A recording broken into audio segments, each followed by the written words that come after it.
The show is it's called The Newsroom, and it's set in a newsroom, and it's really about the people that make the news, and then indirectly about the news of the. It starts with the oil in the Gulf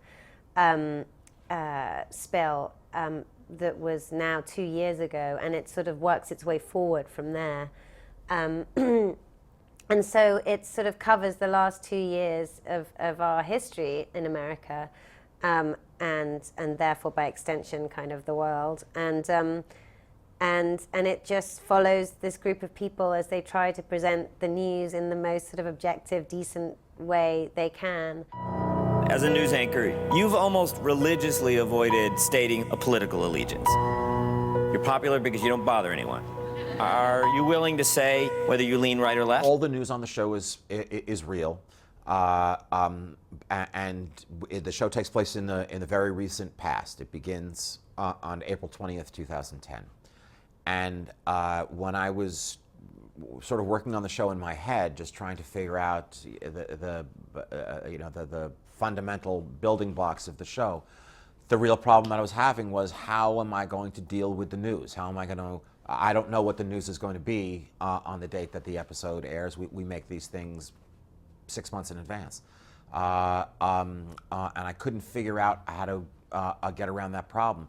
I didn't want to make up fake news. I wanted everything to be real, but the characters. It's not the greatest country in the world, Professor. That's my answer.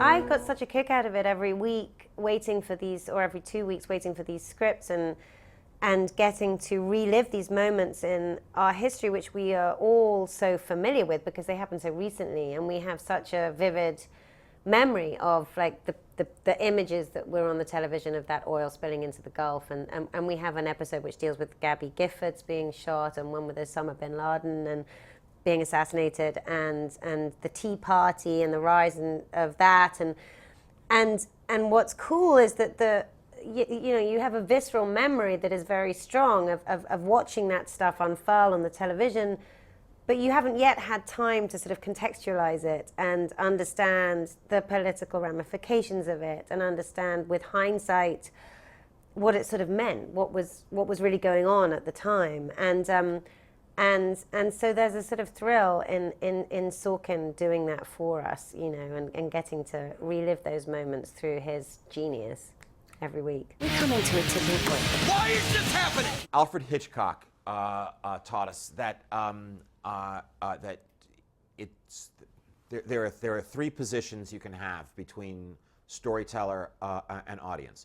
That the audience knows exactly as much as the characters do, the audience knows less than the characters do, and they're going to learn, or the audience knows more than the characters do. If we're sitting around at a dinner party at a table, and the camera goes down under the table and sees a bomb there, okay? None of the characters know that the bomb's there, but the audience knows that the bomb's there. And every once in a while, somebody's foot almost brushes past the bomb, that kind of thing. That's Hitchcock's version of the audience knowing more than the characters do. My version of the audience knowing more than the characters do is a Sunday night when everybody's at a party, and suddenly everybody's BlackBerry goes off, it says, "Get to work, President to address the nation at 10:30 p.m. On a matter of national security."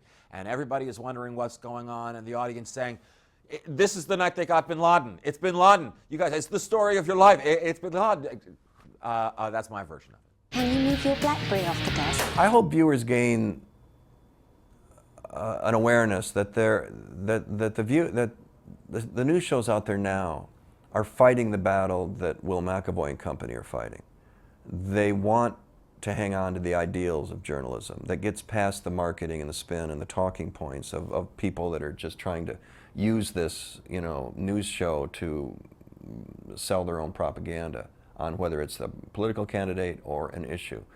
And they're out there doing that right now. I mean, journalists that we talked to recently said, we're fighting that battle every single day.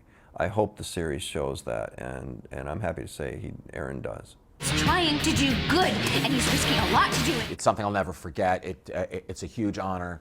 After you win the Oscar, you have only two choices, okay?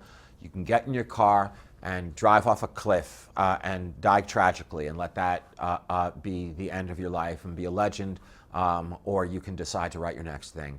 I chose option 2.